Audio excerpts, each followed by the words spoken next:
Hi, ಎಲ್ಲರಿಗೂ ನಮಸ್ಕಾರ. ನಾನು ಪ್ರಿಯಾ. ನಮ್ಮ YS ವೈಬ್ ಸ್ಟೋರೀಸ್ ಚಾನಲ್ಗೆ ಸ್ವಾಗತ. ಇಂದು ನಾನು ನಿಮ್ಮ ಜೊತೆ ಮನೆಯಲ್ಲಿ ಸುಲಭವಾಗಿ ಮಾಡಬಹುದಾದಂಥ ಪಲಾವ್ ಯಾವ ರೀತಿ ಮಾಡೋದು ಅಂತ ತಿಳ್ಕೊಳ್ಳೋಣ ಬನ್ನಿ. ಮೊದಲಿಗೆ ಒಂದು ಕುಕ್ಕರ್ ತೊಗೊಳ್ಳಿ, ಅದಕ್ಕೆ ಸ್ವಲ್ಪ ತುಪ್ಪ, ಸ್ವಲ್ಪ ಎಣ್ಣೆ ಹಾಕಿ, ಹಾಗೆ ಪಲಾವ್ ಎಲೆ ಹಾಕ್ಕೊಳ್ಳಿ 4, ಹಾಗೆ 2 ಏಲಕ್ಕಿ, 2 ಲವಂಗ, 2 ಚಕ್ಕೆ, ಸ್ವಲ್ಪ ಕಸ್ತೂರಿ ಮೇಥಿ ಹಾಕಿ ಫ್ರೈ ಮಾಡ್ಕೊಳ್ಳಿ 2 ನಿಮಿಷ. ನಂತರ 1 ಕಪ್ ಈರುಳ್ಳಿ ತೊಗೊಳ್ಳಿ, 4 ಪೀಸಸ್ ಹಸಿಮೆಣಸಿನಕಾಯಿ ಹಾಕಿ, ಹಾಗೆ ಅರ್ಧ ಕಪ್ ಟೊಮೆಟೊ ಹಾಕಿ ಫ್ರೈ ಮಾಡಿ.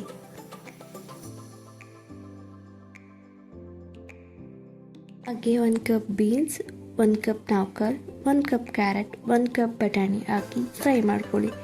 ಸ್ವಲ್ಪ ಸಾಲ್ಟ್ ಹಾಕಿ 2 ಮಿನಿಟ್ಸ್ ಚೆನ್ನಾಗಿ ಫ್ರೈ ಮಾಡ್ಕೊಳ್ಳಿ. ಹಾಗೆ 1 ಕಪ್ ಮೊಸರು, 3 ಸ್ಪೂನ್ ಪಲಾವ್ ಪೌಡರ್ ಹಾಕಿ ಚೆನ್ನಾಗಿ ಮಿಕ್ಸ್ ಮಾಡ್ಕೊಳ್ಳಿ. ಒಂದು ಮಿಕ್ಸಿ ಜಾರಿಗೆ ಸ್ವಲ್ಪ ಶುಂಠಿ, ಬೆಳ್ಳುಳ್ಳಿ, ಹಾಗೆ 7 ಹಸಿಮೆಣಸಿನಕಾಯಿ ಹಾಕ್ಕೊಳ್ಳಿ, ಸ್ವಲ್ಪ ತೆಂಗಿನಕಾಯಿ, ಹಾಗೆ ಸ್ವಲ್ಪ ಕೊತ್ತಂಬರಿ, ಸ್ವಲ್ಪ ಪುದೀನ, ಹಾಗೆ 4 ಗೋಡಂಬಿ ಹಾಕಿ ರುಬ್ಕೊಳ್ಳಿ. ಆ ರುಬ್ಬಿದ ಮಿಶ್ರಣವನ್ನು ಇದಕ್ಕೆ ಮಿಕ್ಸ್ ಮಾಡಿ 2 ಮಿನಿಟ್ಸ್ ಚೆನ್ನಾಗಿ ಫ್ರೈ ಮಾಡ್ಕೊಳ್ಳಿ. ನಂತರ ನೆನೆಸಿಟ್ಟ ಅಕ್ಕಿ ಹಾಕಿ ಮಿಕ್ಸ್ ಮಾಡ್ಕೊಳ್ಳಿ. ನಾನು 1 ಗ್ಲಾಸ್ ಅಕ್ಕಿ ತೊಗೊಂಡಿದ್ದೀನಿ, ಅದಕ್ಕೆ 2 ಗ್ಲಾಸ್ ನೀರು ಹಾಕ್ತಿದ್ದೀನಿ. ಇನ್ನೊಂದ್ಸಲ ಚೆನ್ನಾಗಿ ಮಿಕ್ಸ್ ಮಾಡಿ ಉಪ್ಪು ಖಾರ ಕರೆಕ್ಟಾಗಿದೆಯಾ ಅಂತ ಚೆಕ್ ಮಾಡ್ಕೊಳ್ಳಿ. ನಂತರ ಪ್ಲೇಟ್ ಮುಚ್ಚಿ 3 ಮಿನಿಟ್ಸ್ ಬಿಡಿ. ಅದನ್ನು ಕುದಿಯುವಾಗ ಸ್ವಲ್ಪ ಕೊತ್ತಂಬರಿ, ಪುದೀನ, ಹಾಗೆ ಸ್ವಲ್ಪ ತುಪ್ಪ ಹಾಕಿ ಕುಕ್ಕರ್ ಕ್ಲೋಸ್ ಮಾಡಿ 2 ವಿಷಲ್ ಕೂಗಿಸ್ಕೊಳ್ಳಿ. ಸೊ ಬಿಸಿ ಬಿಸಿ ಪಲಾವ್ ರೆಡಿ ಆಗುತ್ತೆ.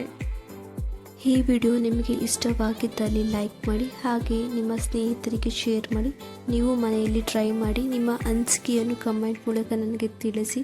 ಇದೇ ಥರ ವಿಡಿಯೋಸ್ಗಾಗಿ ನಮ್ಮ ಚಾನಲನ್ನು ಸಬ್ಸ್ಕ್ರೈಬ್ ಮಾಡಲು ಮರೆಯಬೇಡಿ. ಧನ್ಯವಾದಗಳು.